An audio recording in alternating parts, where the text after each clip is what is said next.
Don't forget the podcast is available on YouTube as well as Spotify, iTunes, Google Podcasts, Stitcher, Breaker, all the apps that are out there for podcatchers as well as YouTube. It is available.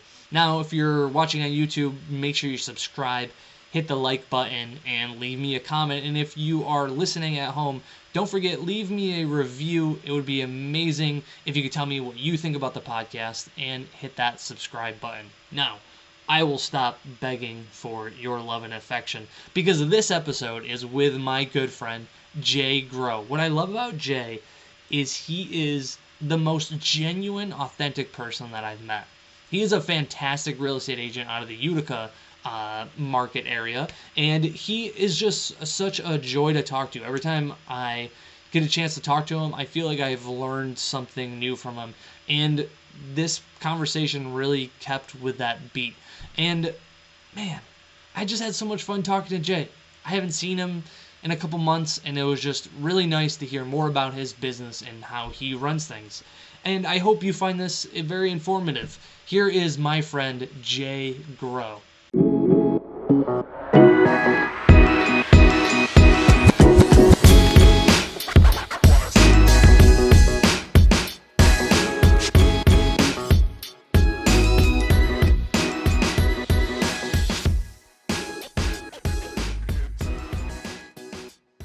Because I know you're on a team with real estate. Sure. Is that why you use a team? So you have a bunch of like great people to help lean on for stuff like that? I have teams both up here and down there. Yeah. So it really, Whoa. when you're a dual city agent, it's almost impossible to effectively run your real estate business without some great trust. I mean, I have amazing people in both locations such that, when something pops up down in DC, I don't have to hop in a car and drive 7 hours to go show a house. Oh my God. That is so cool. I didn't know you were licensed in 2 different states.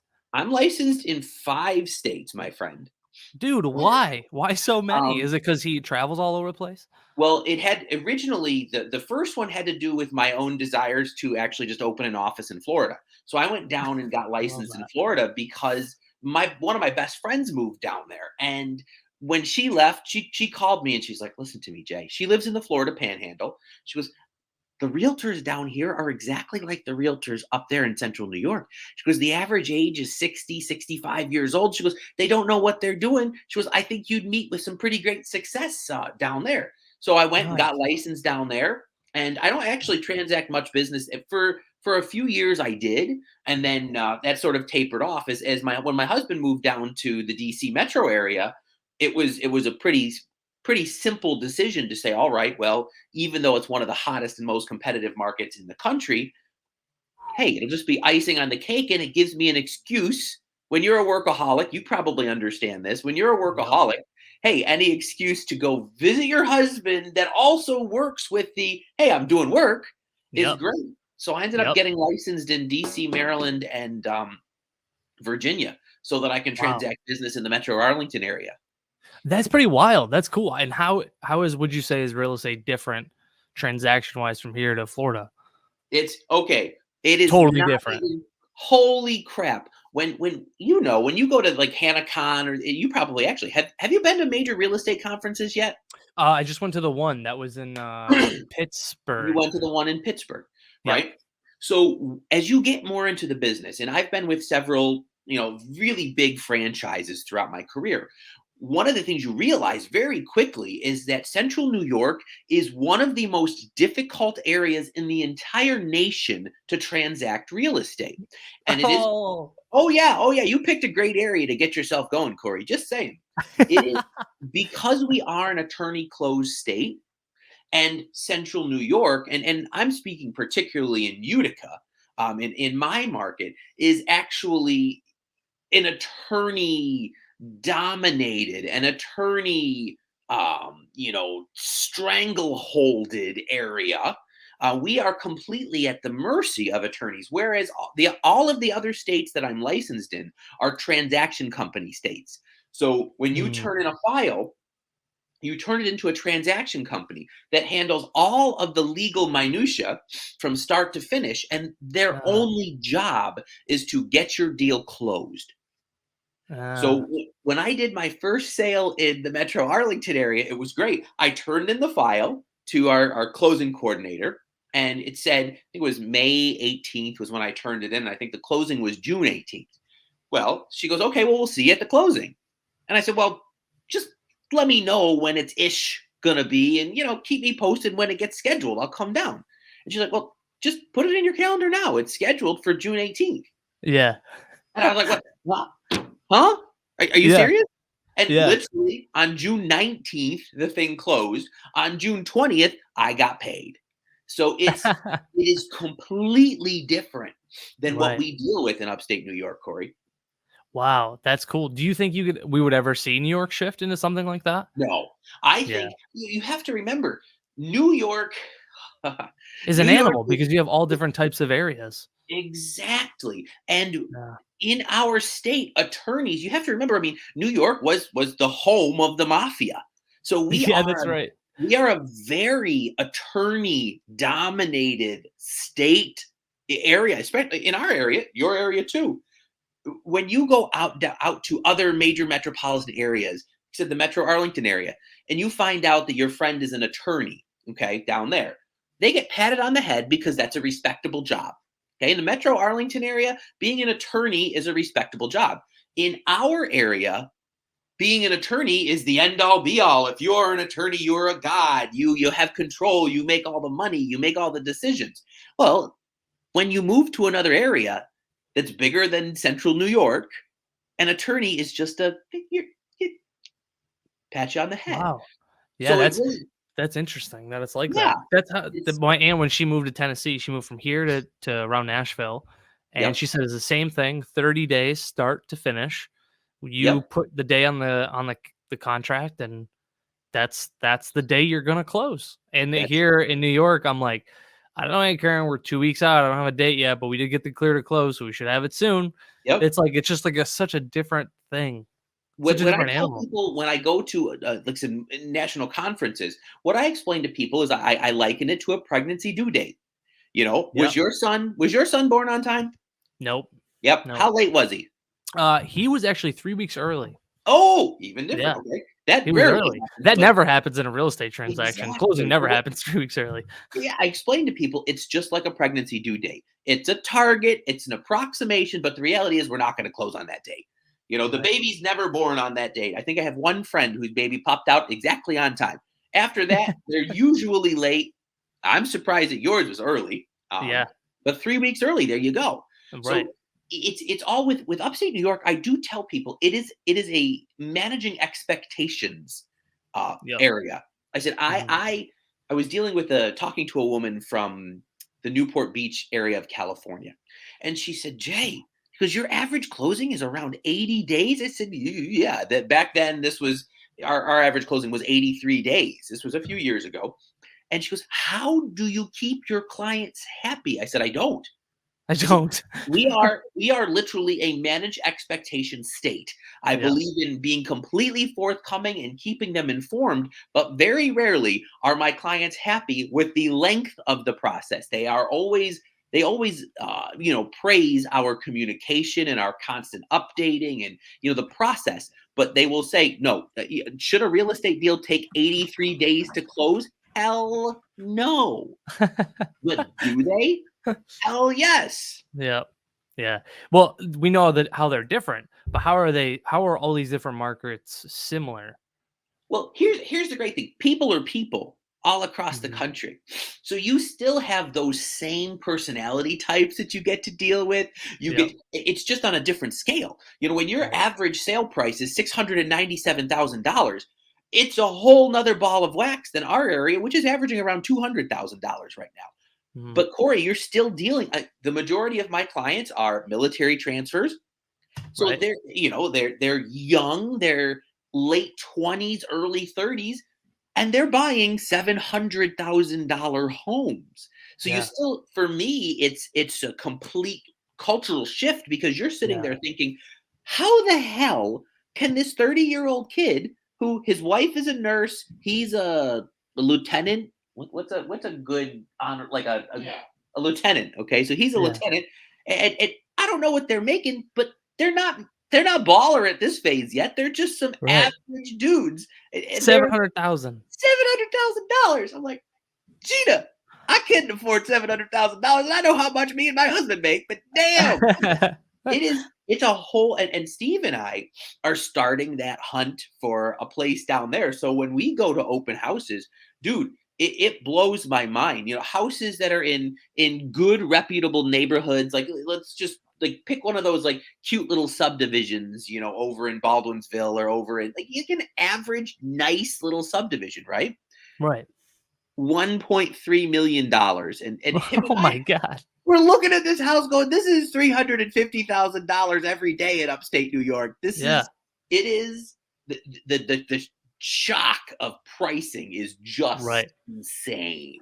Right, and I don't think many people here in Central New York realize how like affordable housing is right now. Well, Like sure. compared to the rest of the area, like you could still get a great house for 200,000 and not spend 700,000. Absolutely. But see, one thing, Corey, I will say to that, a lot of people really do equate purchase price to affordability. But when you leave upstate New York, and let's say you're purchasing a house in the mid-state section of Virginia, okay, your average price is going to be 350, 400, $500,000, but your taxes Yeah, are no only taxes. 2,500 a year, 3,000 a year, 3,500. In the metro Arlington area, the taxes are still pretty astronomical. But as you head to other areas of Virginia, other areas of Maryland, the difference in payment isn't as drastic because Uh, their taxes, in our area, a $200,000 house is going to have $6,000 to $7,000 in taxes.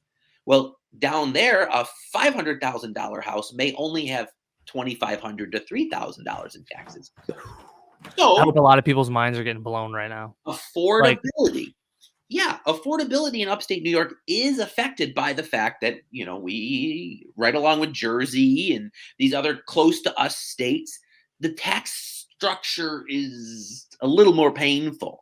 yeah. I just had a client who they're moving up with Chobani. So they're an executive with a Greek yogurt company that's located out of about 30 minutes outside of Utica.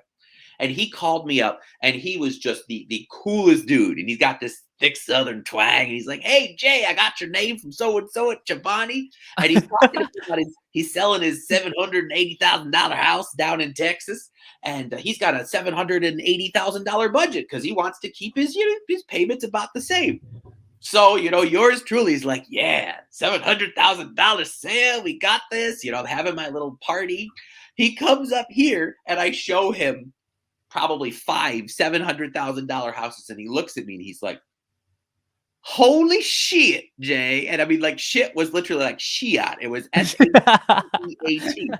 He's like, "Jay, my house in Texas is $780,000. He goes, had $3,000 a year in taxes." He goes, the houses you're showing me have $24,000 a year in taxes. He's like, "Jay, I can't afford a $780,000 house up there." He ended up buying a $350,000 house with Yep. $13,000 a year in taxes because in the end, that was his range of affordability. His mind was utterly blown. He said, "How the hell did you New Yorkers do it?" And I said, "We're just used to it." You Yeah. know? Wow. That's Yeah. crazy. Oh yeah. It's wild. I have a 1,300 square foot split level. Okay. It's nothing fancy. It hasn't been reassessed probably in 30 years. And my taxes on this are $6,000 a year. I mean, it's nothing. There's nothing great about my house. It's really Yeah. basic. But what can we do? All right. We do love being here. What market do you think you spend the most time in? Oh, definitely. See, you got Corey. I've been in this market for 15 years. Ah, So the business comes to me now. I don't really have to work for it. Down there, I mean, Jay Groah is an unknown quantity. Not to mention there are 28,000 agents in my do MLS. you spend other time in other avenues, or do you really put all your eggs in one basket up here? Well, I'm gonna just stare at my husband. My husband wants me to put my eggs down in that basket Oh, gotcha. because he sees. I mean, I only did 6 or so sales down there. And it literally was like $4.5 million or almost, I actually want to say almost $6 million. I forgot about the one. It Yeah. was a ton of business, dude. Yeah. And it was easy. Up here, yeah, we're pumping out sales as like a Yeah. boss. But still, when our average sales about what yours is, about $175,000. You have to do 100 of those a year to Yeah. produce what I want to produce. Whereas down Yeah. there, hey, so he really wants me to switch that up. I struggle because business here is easy. It Right. comes to me. I'm a very known quantity in my market. So, you say the name Jay Grow, and people might say, oh, he's a jerk. I hate him. But they know who I am. Down there, I am one of 30 realtors and 30,000 realtors. And frankly, the things that you do up here, the innovative marketing, the fun, you clearly bring a lot of verve to your sales and energy to your sales. Well, 99.99999% of the agents down there do that. So Yeah. I really am comfortable being a bigger fish in a smaller pond than being Yeah. literally a minnow in the ocean down there. Yeah. Right.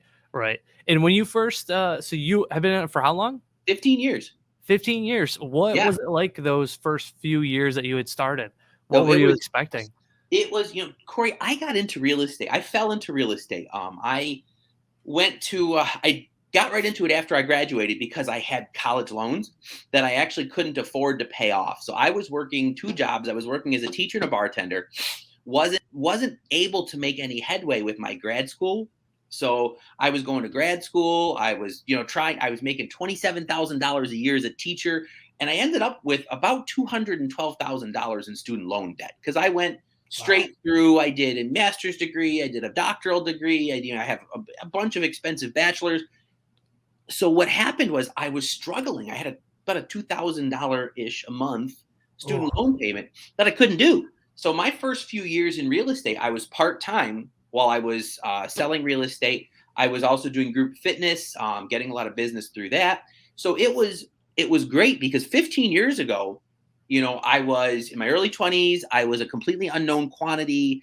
And the things that I was doing are the things that everybody does today. like So what?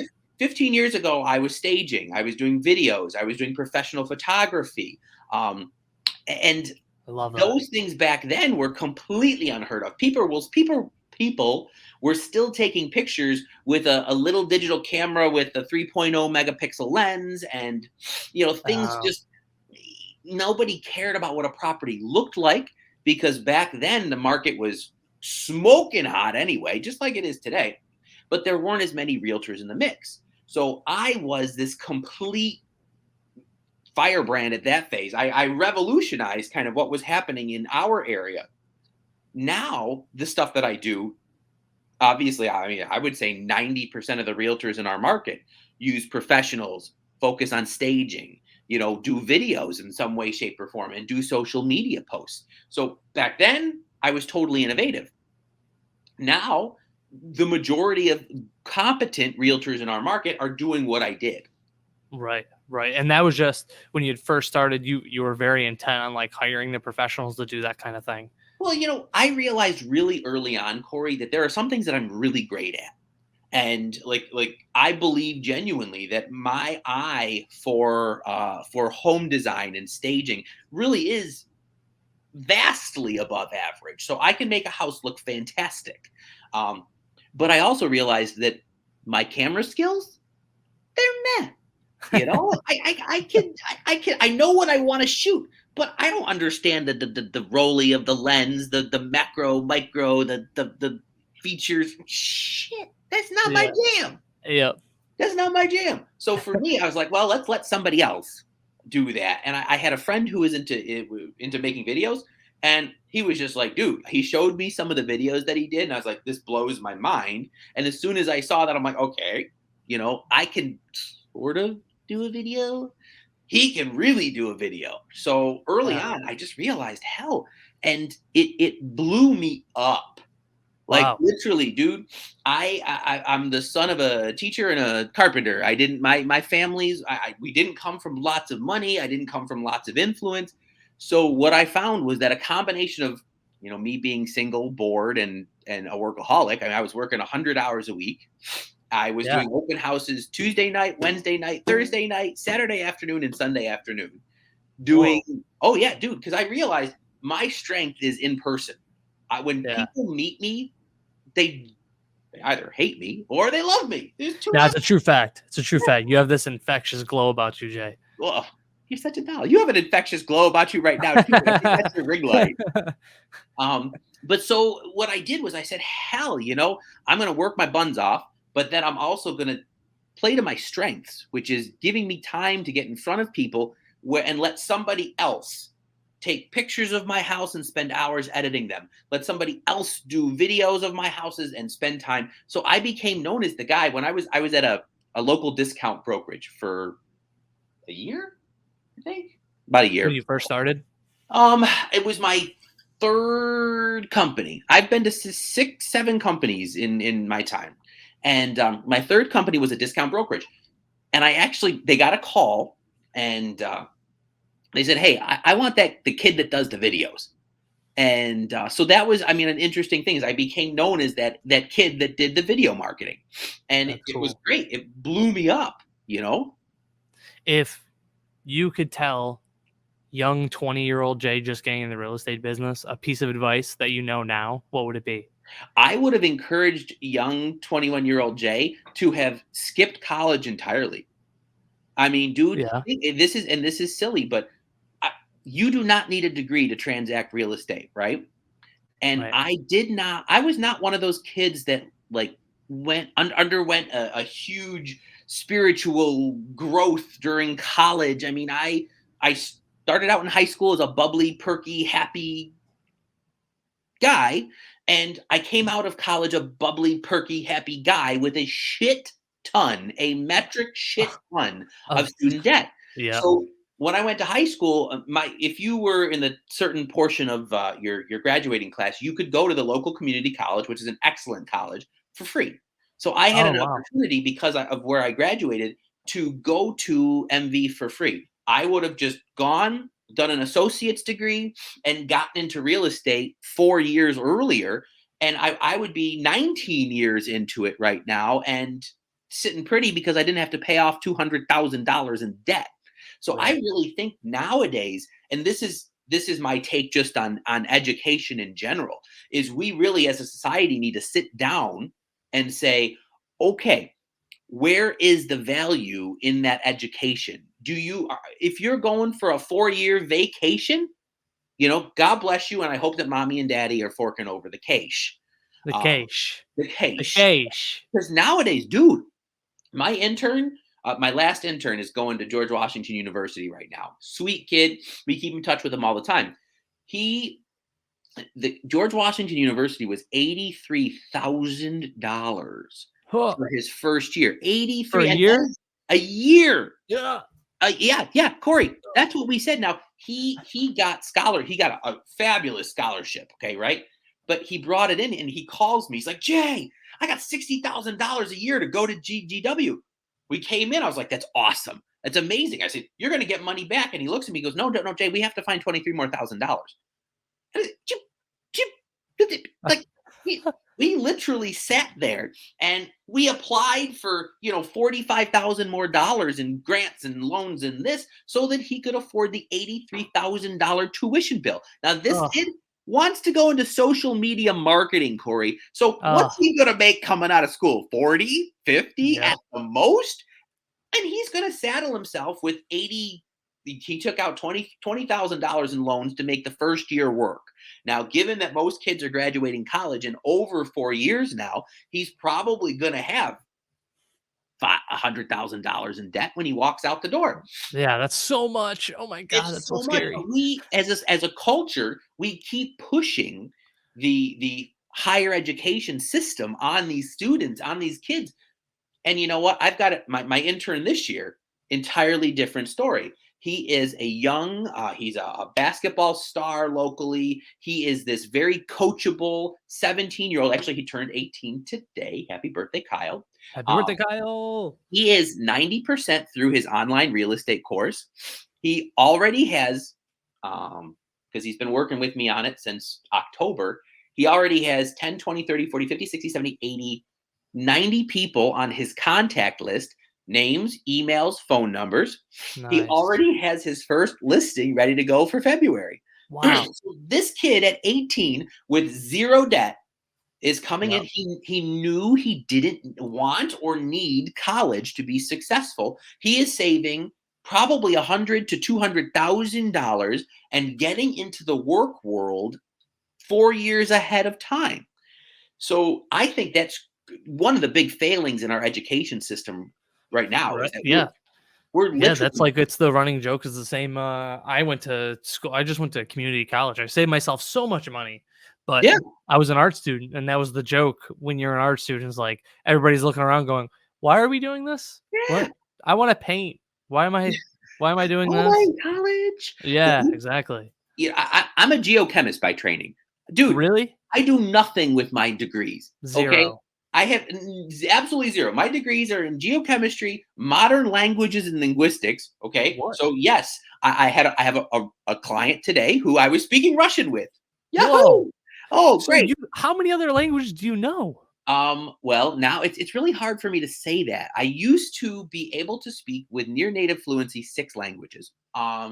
It's What? really down to you could ask my husband. The last time we went to the Dominican, how'd I do, Steve? Pas bien. I did okay. I did okay. How? Uh, how do you keep all of that straight? That's dude. It's one of my one of the crazy things about my brain. Certain things I am dumber than a box of rocks. Okay, you can I never remember like dates or the things I said. Okay, Mm. if I white lie, literally, my husband is like, don't even bother because you're gonna forget it. Like you're gonna get caught. Like I can't white lie Yep. because I forget what I said.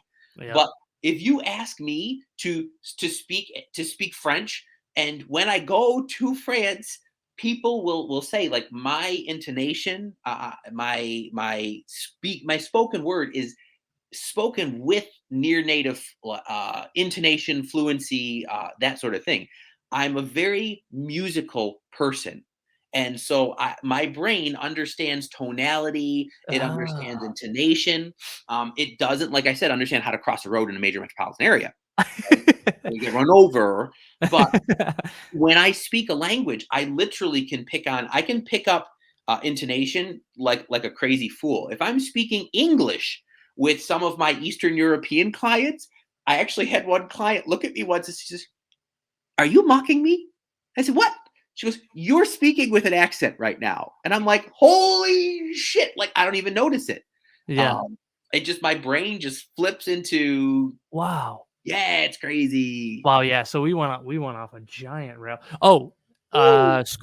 school not necessary Cool. for other people who might want to go to trades. I remember I could probably probably in the numbers of like higher than 20 times throughout high school, people said go to college to me back in 2009. Yep. And never once did anybody just say you could check out welding. You Yeah. could do that. You could be a Yeah. barber too. There's that option. You could Yep. do this. You could do that. But it was always just a push for college. Well, and Corey, that was my family too. Yeah. I was planning on going into the Air Force. I wanted to be a linguist, and at that point in high school, I was very fortunate. I was able to take French, Spanish, and Russian in high school. So I came to the college concept and just said, "Hey, my dad was military anyway, so we already had a good background and a good support network in that. And the Air Force was going to send me to California. I was going to learn Arabic, which, given that's my background, That's is cool. Lebanese. They were going to teach me Arabic. They were going to really focus on the Russian. They were going to enhance my Spanish. It was fabulously attractive. And I got through the whole thing, took the test, did the physical crap, at the signing, my father, the Air Force guy, literally stood in front of me and just said, "Now, Jason, I just want you to think about this because you are," and I was a brain. I was very book smart, and my grades were great. He's like, "You could write your own ticket to college." And I didn't sign the dotted line, and instead I went and amassed a sadistic amount of student loans. And now I'm a real estate agent. That's Whoopsie right. friggin' do. So I really, to the point where, and this is before Steve got his job down in the Metro Arlington area, I was in the middle of opening essentially a trade school here in the Oh, central New York area. We had everything set. The space was done. We were planning a calendar, and it was focusing on providing young men and women with that link between the BOCES program in high school and a like a trade program at a community college. I wanted something in between that, whereby local, like our electricians union, would come in and teach kids the whoa. skills that they need to get a job as an electrician in our area, but not be a 2-year program. Because I do Right. tend to find a lot of these kids now that are really gifted in the trades do not do well in a traditional school environment. Yeah. So my thesis when I was a doctoral candidate was on the miseducation of young men in society. And it was all about how we're not giving students nowadays the ability to manipulate things and play with things and explore things. We're literally just telling them, here's a PowerPoint, learn from me, I'm speaking to you. Here's Well, the notes. Write it down. here's the notes, write it down. And I don't know about you, but I actually shouldn't say that. I learn very well that way because I can just internalize it and spit it back. But so many of my friends who frankly make more money than I do right now, in the trades. One of my friends is a mason. Okay. He sucked in school because Yeah. all he wanted to do was go out and throw concrete on shit and make it look good. Well, Yeah. now the dude literally like runs circles around me financially. He's killing it and he does gorgeous work. Well, he Right. would have never been successful in a traditional college environment.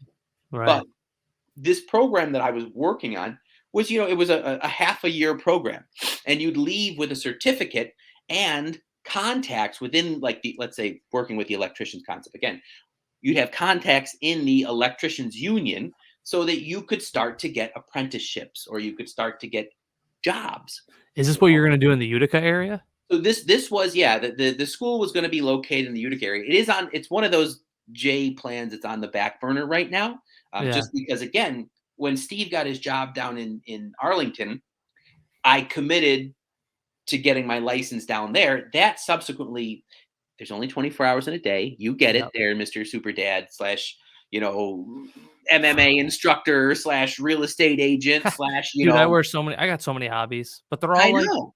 I just like to dip my toe. Like I suck at all of them. So Oh it's yeah, you clearly sucked all of them. Well, and what you'll realize, sorry, and this is just the veteran agent in me, is that you just have to find the right balance. Well, and that's where I had to say, there's no way I can throw 25% of my energy into the trade school yeah. when 25% of my energy needs to be in Arlington, Virginia, growing a real estate business. Yeah. So you only have so many hours in a day. Right. I would love to get to the phase where I really could pursue that sort of dream of mine of helping the young population realize that college is not for everyone and giving them a platform to really jumpstart their careers and help them be successful. And this is, I shouldn't say just young people. I mean, the trades right now, Cory, are in They need people. desperate needs. I mean, if have you done any interior renovations to your house lately? Yeah, actually we had the roof done this year and we got the front steps done. And Mhm. both of those guys were booked out for months because they had so Yes. much work and not enough workers. Case in point, right there. Yep. I have a pretty good team of contractors because we do a lot of real estate flipping, and even my guys will tell me, "Oh, Jay, I can't get to your project for 3 months. I have to book Oof. my guys as soon as I find the house, before we're under contract, before we are not even deal accepted yet." Okay, Wow. and I am telling them, "Hey guys, I need you in March. We're going to close on a Right. house in February. I need to get my permits in February, but I need you in March." And they'll look at me. They'll be like, Wow. "Well, you do feed my family.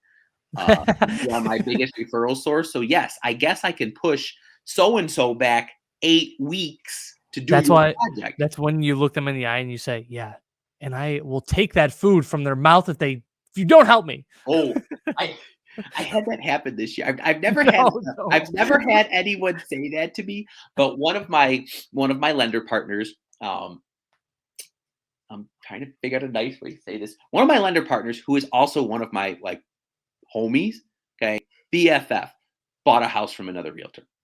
Ugh. And the problem is the other realtor is a friend of both of ours, so I couldn't even get mad. Like I couldn't even be like, that guy's a dick. I'd be like, yeah, we hang out with him. He's a great dude.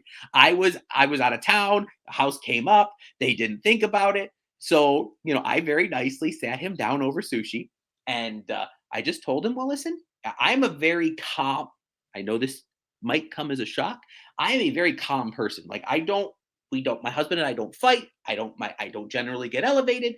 So I very calmly looked at him and I said, well, so-and-so, I said, you chose to use a different agent to buy your house. And I respect that. And I still love you. I said, so now I am choosing to take my business elsewhere for right now. And he looks at me and his face just blanched. And he looks at me, he's like, and all I got was, he stood up and he's like, you are taking food out of my children's mouths. And I looked at him and he left. And there was another couple. There's a couple sitting across from us. And the guy looked over and he goes, lover spat. And I was like, muscle manos, more or less. But I mean, that's the first time I've ever had anybody like give me that, you're taking food from my kids' mouths. Yeah. I mean, it did ultimately work, a couple of apologies later and, some forgiveness later. But it's true. We as realtors, we are fortunate because we really do get to feed people's families. I mean, not only do we find people houses, but Yep. my contractors, if you're good to me, my contractors literally people call you as a realtor and say, hey, Jay, I want someone to do my bathroom. Okay, here's my guy. You come with instant credibility as a realtor because Right. even if you've never remodeled a damn thing in your house, you're still the house god to your clients. Right. So they always call you. Well, that's why we all have our black book of The contact. Go-tos. Who's my electrician? Gotta flip through the book. Oh, here he is. Hey. Here he is. Yep. Always does good by the clients. He's gonna do right by you. Exactly. Right? Exactly. So how have you built your team? Like how many, I would say, let's start with how many people work with you on your team here in New York? Okay. So interesting. I actually basically folded up my team a couple of years ago because it was too much. I took on a lot of young little guys and they came with a lot of emotional baggage. And I am the type of person who gets sucked into that. I love helping people. So I would get sucked into it. Emotionally, it was very draining. Physically, it was very draining. Time-wise, it was very draining. So I said, you know what? My business was undergoing a little bit of a revolution anyway. And I did a lot of research into it, spoke to a lot of people about it. And, one of our agents, Bob McTagg, was actually very, very helpful in helping me to kind of frame my team properly. So I gave up on the team and just last year started going again with it. I've always had an admin and my business, and this is to God's honest truth, my business ebbs and flows with the strength of my lead admin. If I have a great lead admin, my business is rocking, everything is rolling, and they Nice and smooth. They will up my production 30% without even batting an eyelash. Wow. Whereas if I have a weak admin, my production stays the same or drops. So, and then basically what I do is I really focus. I was a high school and college athlete. I very much believe in the team structure that sort of Gary Keller throws out there. He said, don't grow a team until you're ready to grow your team and give each person a very specific, detailed role. We didn't, when I formed a team, but we had one team in the area. And he is an icon as far as real estate goes. And his team structure is more like a mini brokerage within a brokerage. So he's the rainmaker, and everyone else brings business to the table too, but there's no like really defined roles except they have a fabulous admin. It was different. What I wanted was Jay's here. Jay handles this. Jay's buyer's agent is over here. He only does buyers. He or she only does buyers. Right. Jay's admin is here. They only focus on getting our clients and keeping our clients happy. So I right now we are growing. I've had a 2021 was a great year for me to sit back and really look at my business and say, where do I want to go? Again, with Nice. I like hubby. that. Oh yeah, with hubby leaving the area. I mean, this just happened in January of this year. So he Oh, worked in wow. Albany prior to that, which was fine because he would commute back and forth on the weekends. Now he's in DC. Well, that has caused me to really say, hey, I need to work on the team down there too, which means that I need to have a better team structure up here. So we brought on a great buyer's agent, but a different buyer's agent than traditionally. Usually I'd bring on, like I said, a young buck, a lovely young man or woman who had the time, had the energy, was new to the business. And in the end, like I said, sometimes they would work. My current buyer's agent is my age. Okay. He has a beautiful wife. And Is that 25? yes, plus 10. So Stays in the seat, rolling his eyes. yes, he's rolling his eyes, and he owns a restaurant in the area. So real estate, he's a dual career agent. It's a totally different world working with him because he has a structured amount of time for real estate.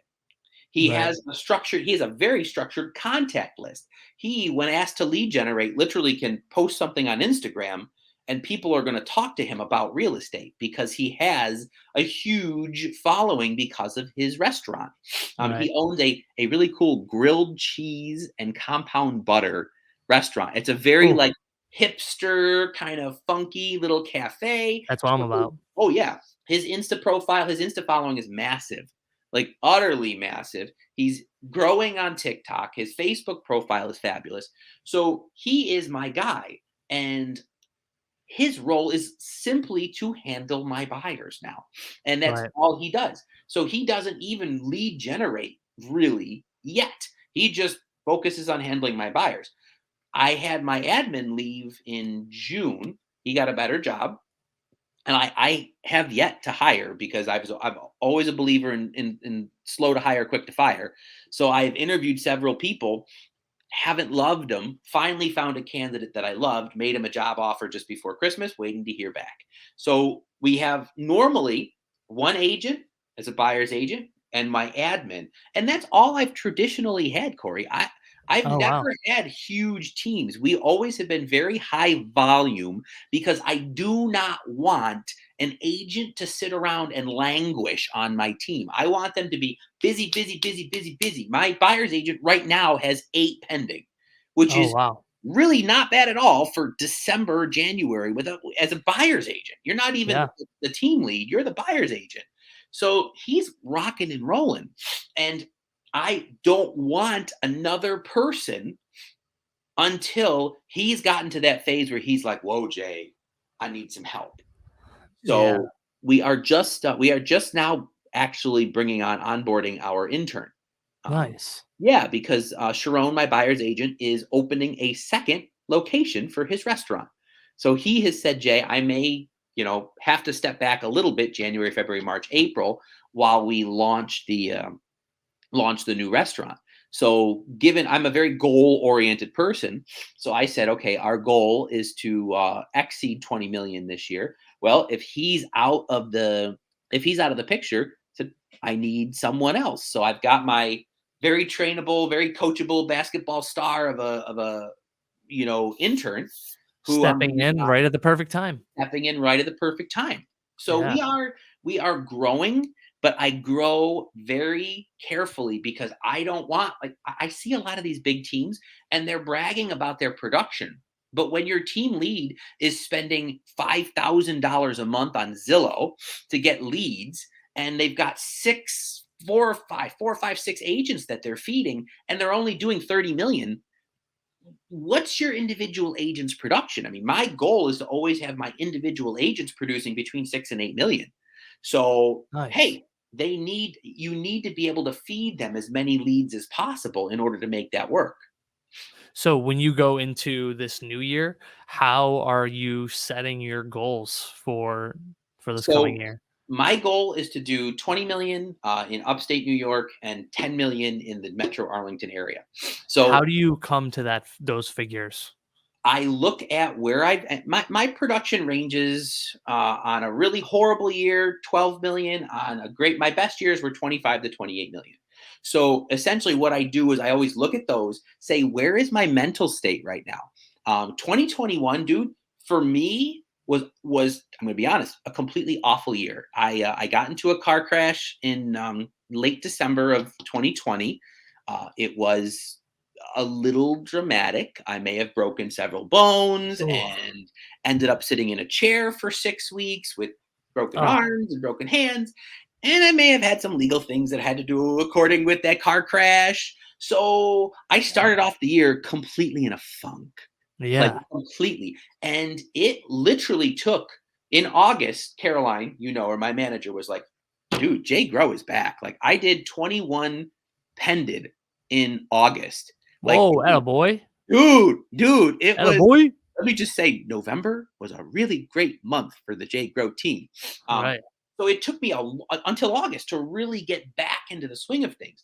So this year I said, okay, I have got a great buyer's agent in Sharon. I have got a great buyer's agent onboarding in Kyle. So I said, okay, if there's 3 of us, I have a potentially fabulous admin coming on board in January 2022 in Nate. So I look and say, okay, all things considered, if I have a team of 2 agents, 1 leader, and 1 admin, okay, I'd like to say 5 million each should not be out of the picture. And in our area, the top team, I think he does about 40. And then after that, it's the rest of the top teams are doing between 15 and 25. So I say Yeah. I would like to be back there. Yeah. At one point, I was consistently the second highest producer in our market. And over time, that shifted as more agents came in and this and that. And like I said, 2021 was a rough year for us. I was happy to be on the top 25. Okay. Yeah. But I want to be back with the team kind of towards that higher spot. So I said, well, let's see if we can do 20 million for 2022, 5 million each person on the team. Okay, Nate, my admin would not be expected to produce, Right. but what I'm basically saying is he's freeing up time for me to go out and produce, 15 million on my own and allow, Kyle to grow into it. Sharon, who is also brand new. I mean, he's been in real estate 2 years. So allow them both to continue their growth and say, hey, for 2022, 20 million is our goal. And then for 2023, 25 million is our goal. And for 2024, 30 million is our goal. Ultimately, if you read Keller Williams, Gary Keller's books, eventually what he says is that, you do tend to outgrow your area. Mm, You can only do one of 2 things to increase your commission income. You can either increase the amount of sales that you do, or you can increase the price of your sales, right? right. So if you as an agent can't increase, there's only so much you can increase the volume of sales that you have. And in an area where our average sale has jumped hugely in the last 3 years, but we're still a little low relative to the rest of the country, you have to look and say, okay, does it make more sense for us to put our eggs, some eggs in this basket, but also move to an area where your average price is $697,000, like the Metro Arlington area? Yeah, we're like Skinny Atlas, right? Or like Skinny Atlas. I've had several people say, Jay, you need to grow into the Albany market or into the Syracuse market. And I said, yeah. But like I said, with hubby now being, and I'm sorry, I'm pointing to him this way because he's sitting over there on the couch. But with hubby being in Arlington, it just makes sense for me to try and grow a little bit down there. And I have a delightful team in the works down there. I have an agent who is relatively new. He handles all of my buyers that I can't get down there for. And I have an agent who is about to get licensed and she owned a very successful company down in the DC metro area. She's very well known. She is frankly a little older, and she's a well known quantity. So I have her onboarding down there. So I have a great structure right now, up here for success and down there for success. That's badass. Now you said like most of your business is like self-producing, right? Like the referral, right? You Mhm. got a lot of referrals now. Yeah. How do you continue to stay in touch with them? Because that's the strongest, that's like the biggest thing you can do for referrals is Yep. you're constantly reminding them that, hey, I'm your real estate agent, I'm your guy. Think of me when you think of real estate. Well, what I see is that it's hard, Corey, and you'll start seeing this after you've been in the business, for a little while, and frankly, that this 30 to 40 age bracket of agents, there are so many of my clients, former clients, that know someone now other than me who is in real estate. So Mhm. this year, out of all of my years in the business, I have had more clients past clients work with other realtors. Oh, Oh, but you know heart-wrenching. what? No, at this phase, it's God bless you. Especially if it's with somebody whom I consider to be a competent agent. If you're working with a bozo, yes, you go experience real estate with that one. But most of the people that I end up losing a client to, the client will still call me, and they're great. They're like, Jay, we love you, but we have known so and so for 20 years. I went to high school with her. She's great, and do your thing, chicken wing. I am not at this phase. I get pissed when my friends buy through other people, Yeah, but other than that's that, it's okay. heart-wrenching. But I will tell you, Corey, I have one of the most fun client contact programs out there. We do. Steve and I used to have a very big, very fun house. When he got his job, down in DC, we sold the big house and moved into a really little one, because it's just me up here. But what we would do is 4 times a year, we would have themed parties, and we would put it out to the whole client list, and the first 200 people that responded got in. But we Oh, that's always cool. Oh yeah, we always sold them out, and we always, dude, our parties were epic. Now our house was designed for parties. Our great room was 30 wide by 40 long. Okay, Jeez. it was bigger than my current house is the same size as my living room was My in the other lord. one. It was huge, vaulted ceilings. They were 20, 15 foot tall. Is that a size they were? They were 12 feet on the sidewall. Yeah, 15 in the middle. No, it was more than 50. They were like 20 foot. Okay. Sorry. 20, let's say 20-foot ceilings in the middle, huge double-sided fireplace down the middle. It was like 70s pimp pad, my Oh dude. my god. Tell me, it would make my day if you told me you had the sunken living room, like the couch in the Yeah. floor. We called it the porn pit because was this pit 2 stairs down, ringed with benches. So Oh it my was god. custom orange fabric that were original from 1978. Benches all around it, dude. We used to like turn all the lights off at night, gas fireplace, double sided, shoot it on, and we would just sit with all of our friends around the fireplace, drinking bourbon, having a great old time. It was amazing. Okay? That That's house was hilarious. epic. So, and people, you'll find with your clients, if you invite them to your house rather than a generic facility for a party, they're like, "Oh my god, I want to go to my realtor's house," because they all Uh, think we live like pimps. Okay, they right. literally all think that our houses are stunning, and I Not mean, mine. no, our house was a work in progress. It hadn't been touched since 1978 when it was built. I didn't care. I still wanted to have people over. So 4 times a year we had themed parties. I think our best one was our murder mysteries. Like we would bring in a troupe from Little Falls. They'd come in and they'd dress all up in like 20s era get up, and our clients would do the same thing. And we'd kind of walk around. Somebody'd get shot. There'd be a story. There'd be this. There'd be food. There'd be drama. It's amazing. Dude, I threw epic parties. Okay, So so is client parties. Is the way client you stayed parties. in touch with everybody. I do a once a month VIP dinner. So Ooh. every single month, my top 8 to 12, I should say, referral sources, we go out to a fancy dinner. And all I'm doing there is just staying connected, thanking them. So you'll find a lot of realtors spend their money on Zillow or, getting these tiger leads and shit like that. I don't spend any money on the front end of things. I don't do Zillow. I've never done Zillow. I don't Same. pay for leads. I don't, do any of that. I spend more money nurturing my relationships with my clients. So like our next party is in January. It's at our local, I don't know if you have pins out there, but it's basically a flashy bowling alley. Oh, And so they're like going to they got axe throwing, they got bowling, we got food, yes. we got arcade. So it's basically first 150 people that sign up. We just sent the invites out, or actually they're going to be mailed after the first of the year.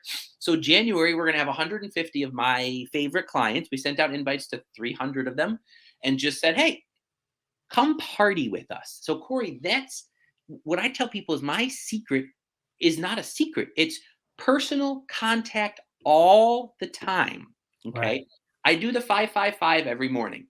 And you could ask Caroline, I'm a very structured human being.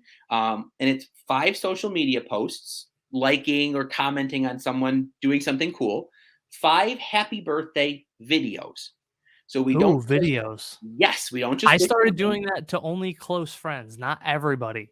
Yes, it's very smart to do because everybody wishes people happy birthday. How many people do it in a video? No one. No one. And then 5 handwritten cards to a client's home. So I do that every single day.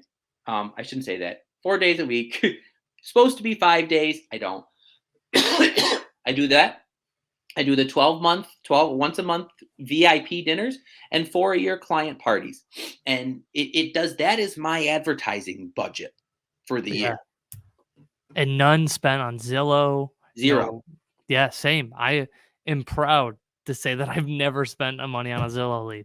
Yeah. I am just I don't do anything that grandiose. I just do like handwritten cards. I like the 555. I've never heard of that. Yep. Where did you learn that? Triple Play. Oh, Triple Play? I went to the Triple Play conference and there was a real estate coach there. I forget what her name was, but she was absolutely fabulous. She gave me the idea. I do an offer cover sheet on all of my offers. Yep. That gives the agent the full offer on one page so they don't have to scroll through the whole offer. Yep. She gave me that idea and she gave me the idea to do the 555s. And she called them something else because she does like 8 social media posts, 4 this and 2 of that. And I was just like, my pea brain, 555 worked. 555. So I tell real estate agents, I coach real estate agents. I tell them, listen, go to these conferences. People do not spend enough time, energy, and money on conferences. Every single time I go, I get at least one thing that I can take back and say, hey, it is clearly increased my business by at least 1 sale, thus paying for the entire conference. Yep. So, but no, I do those things. I don't spend any money, like I said, in the front end. I do mildly boost most of my social media posts. So I'll throw 10 to 20 bucks up to about 240 bucks a month behind social media boosting. But that is my advertising cost consists of my photographer, my videographer, if I have staging and I need to do movers, and then my social media boosting. I don't, again, pay for leads. I don't, like I said, Zillow, Trulia, any of those paid programs, I don't do. I make up for it on the back end. I do spend on average, what most realtors in my market, in the area, at my production are spending. Right. Right. It's just not going to different avenues. It's just going to different avenues. You'll always spend a certain chunk of your GCI on growing your GCI, and it doesn't bother me because we are small business owners. As long as you can justify. So I throw a client party. This latest party is costing me $3,000. Well, if I get my average commission is $4,300, if I get 1 sale out of this party, pays for it. It pays for it. And then some. And with 150 of your favorite people in a room, and you being Cory, this magnanimous, fun-loving, little imp running around like a crazy man, right? Hey, man, imp? Why can't I be like the giant? You can be totally the giant. How tall are you again? A 5'6". Yeah. Oh. So okay. I keep thinking I'm 5'7". We're both imps, okay? Yeah. So, I mean, you're this fun little guy running around. Same thing with me. The whole night I'll be running around, shaking hands, holding babies, doing all the things, and badly bowling, even more badly throwing axes. Like, dude, I mean, shit. I like bowling. I am like a 60 to 70, score a bowler. It's just ain't my thing. So I'll embarrass myself, self-deprecating humor. I'll thank everybody for being amazing. If I don't get at least 5 new referrals out of that, I mean, I'll eat my shorts. So I will. That is awesome. And that's just to your entire sphere that you've worked with for the past 15 years now. So I don't. It's funny. I actually do call my lists. I don't Huh. I don't have a list of 3,000 clients. I look at the ones, there's like I said, some that have fallen off because they bought from other realtors. There are some, my contact list is only 1,800 people strong Yeah. because every year I look and say, you know what? I don't like that person anymore. I don't talk to that person anymore. Yeah. So I'll keep it to a smaller list of people only because I don't want, like, again, some of the biggest agents in our area, they're sending out 10,000 postcards at Christmas. I'm like, I don't want to do that. I want Yeah. to send out 1,800 Yeah. and keep it simple to the ones that actually care. Yeah. Right. Well, I mean, the interesting thing is it's each like real estate, there is definitely a right way. Like, right, there's a legal way to do real estate, but everybody does their business a little different. Like, there's really successful agents in my market that spend zero time on social media. They Yeah, have no social media footprint, none. and they're in the top 25 every Yeah, year. absolutely. That is one of the best parts about real estate and really most businesses nowadays. Real estate, there are so many ways for you to skin the cat.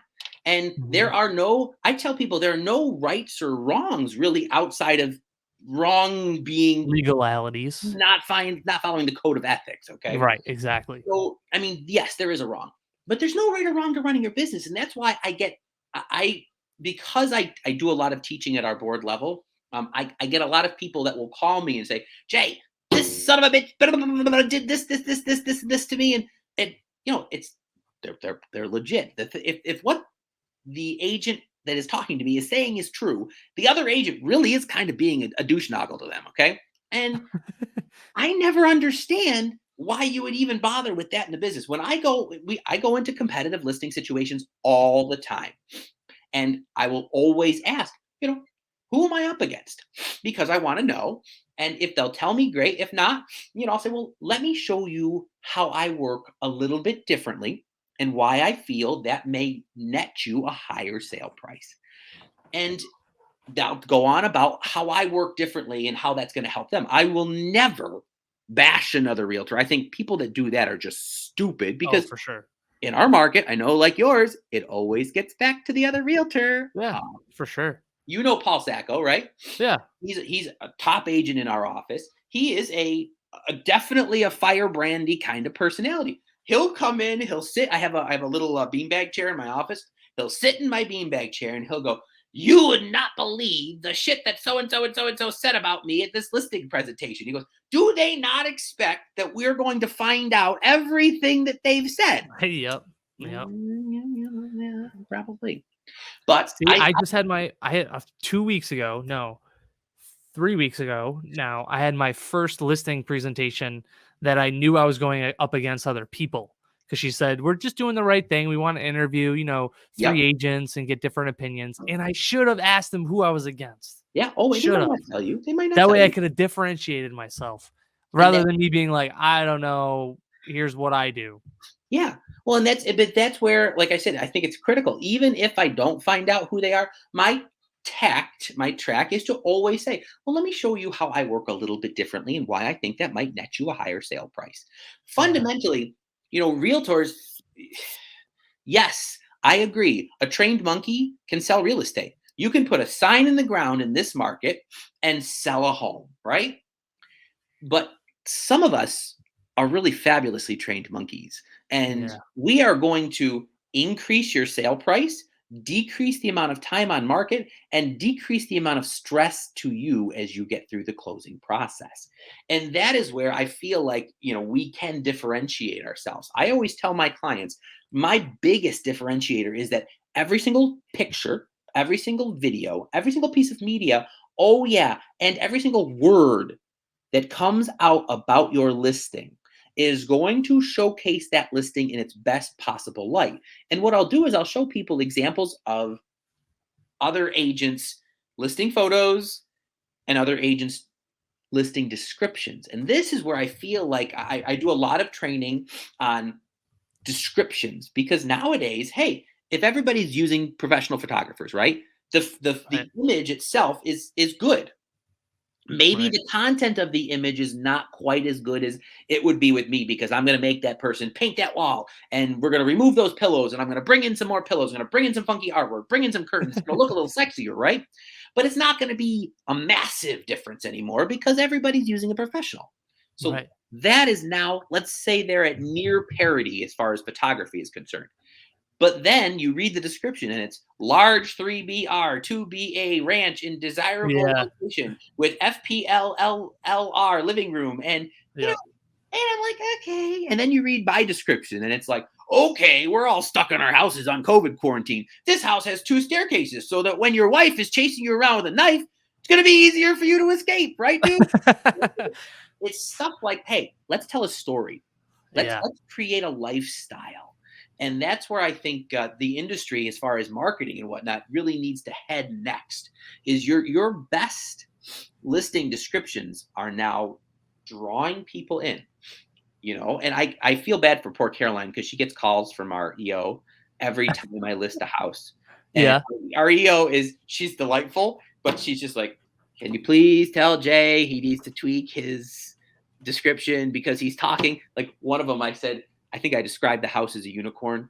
And it's like, oh yeah, those pretty ponies that this gay realtor played with during his entire childhood. And poor Ann called up Caroline. She's like, can we please take out the part about the gay realtor playing with the unicorns when he was young? Tell him to describe the damn house, not talk about his youth playing with ponies with spikes on their heads. That's So hilarious. I know, dude. I know I drive everybody crazy, and well, But this is going back to why so many people like you, Jay, is because you're a glowing ball of light. Right, Steve? Hey, I'm a glowing ball of light. Exactly. But I think that's critical now. Is again, your listings have to stand out, and you can do pretty pictures. You can do beautiful staging. Now let's add on beautiful words describing them. Yeah, I gotta get better at my descriptions. It's always the hard part. I get everything set. I save the description for last. I sit in front of my computer, and then I have my brain fart, and then I try to work through it. It's the hardest part about a listing. It absolutely is. One of my former buyer's agents, amazing. She has her own team, top 10 in our market now. She's utterly phenomenal. She used to call me and she'd be like, Jay, you just got to look, and God rest her soul, Palin Huang, like, look at her old listings. She would go through her old listings and steal her language. She goes, because she knew how to write a description. And she goes, I always feel so bad. I said, never feel bad. I'm like, imitation is the highest form of flattery. Right. I love it when people steal the wording. She'll still put in her listing, like if it's got a gas stove and it's a hot gas stove, she got this from Palin, and it was like chef preferred gas stove. So she uses that phrase all the time. And she says her listing descriptions, because she is a very linear thinker. So she's never a flowery personality. So she would go online and look up best listing descriptions, best this and that, and she'd steal from everybody else and put together phrases that worked and sounded a hell of a lot sexier than new cabinets in new maple cabinetry in kitchen. Who gives a frick? That's when I got into retail. I was doing that from all the different managers I was working with. I liked how Dwight was really good with customers. I liked how Judy was great with HR. I love that Will was so good with merchandising, and you try to like imitate those parts of them. And you can even do that in real estate too. I like how Jay presents his properties online. I like how Donna has like this book of referrals. Like, I like how this person has this, and you can take all these little things and make it your own. Cory, nothing I do is new. Okay. You guys, I think Gaetano Belmonte works in your market now, right? He's with Prime. Okay. Gonna tell you right now, I stole all of my initial marketing stuff from him. Yeah. Because I looked and I was like, wow, his pictures are beautiful. Up to Gaetano. How'd you do it? I used a pro. Okay. I stole he used to make these beautiful brochures, and I couldn't afford to do what he was doing because he was sending them out to a print shop and he was getting beautiful trifold thing. Well, and I went and I learned Adobe Illustrator, and I was pumping out my sort of kind of maybe Gaetano Belmonte-ish, looking brochures. I completely stole his stuff. And he was the one who told me, Jay, imitation is the highest form of flattery. Boom. I looked at John Brown, who is the biggest, he is the biggest agent in our area, has been for 30 years. And I said, my God, the man is a master networker. And I said, okay, I have to get out into the community more because that's his thing. He has his hand in everything. Yeah. And I said, well, there you go. So I imitated him for that. The only thing I can tell you that I thought of in my head and said, hell, this might be a Jay Groah thing, was making sure the description told a story. I know it's not new. I probably learned it at Triple Play. Okay. Yeah. But honestly, that was my thing. I brought that to the Mohawk Valley and I could say, hey, yeah, I'm the crazy description guy, but one of my agents at Howard Hanna, Jared Miller, rising star within Howard Hanna. Okay. He's if you look at his descriptions, he's like, Jay, I'm basically copying your model. He's like, I'm taking it, I'm making it interesting. He just wrote one that was Dr. Seussian. Like it was fabulous. Right. Yeah, so I love this. I love, like, Cory, one of the most exciting things for me is the coaching, is the teaching, is watching the rising tide raise all of the ships. I love that I can say that, hey, because I was as successful as I was early on in my career, and I share everything. I don't keep anything a secret about my business. Okay, I share everything. And I have seen other agents throughout my 15 years imitate what I do and watch as their careers soared. I have five of the top 10 realtors in our market were agents of mine at one point. Wow, that's awesome. I mean, it is fan-fucking-tastic to see these people killing. I mean, they're killing me. They're like double my production. And I tell people, that's got to be wonderful to see. Dude, it is the most fantastic feeling in the world. And people are very, I tend to find them very like closed-minded. They're like, Jay, doesn't that bother you that you're old? Yeah. No, it doesn't bother me that my old agents are killing it in this business. I love it. I love to see it. Does it bother me that these agents that I coach and that I teach are comparable to me in production? That's what you want.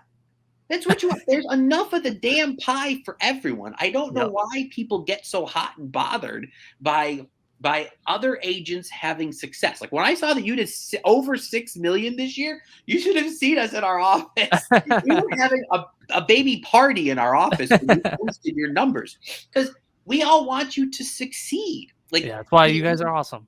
Oh yeah, that's why I like Howard Hanna.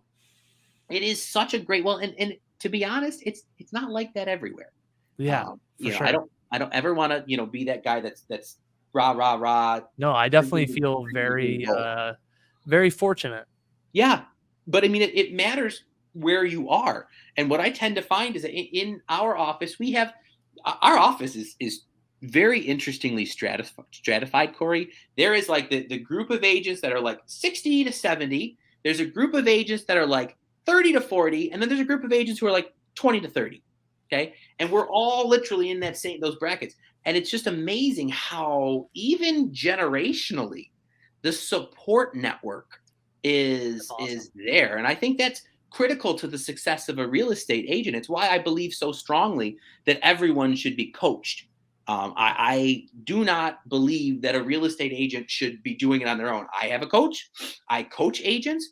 And I genuinely believe that having that person there to say, you sure you want to do that? And why aren't you doing this? And did you do your contacts for the week? Yeah. Having that accountability. Someone to check up on you. Oh, yeah. So I believe that most agents should have a coach. I believe that most brokers should have a coach too. I mean, how many brokers do you know? They might have been good real estate agents, but are they good leaders? It's true. So Jay, thank you for doing the podcast. This has been a lot of fun, man. Absolutely. Thank you for having me. It's been an absolute blast.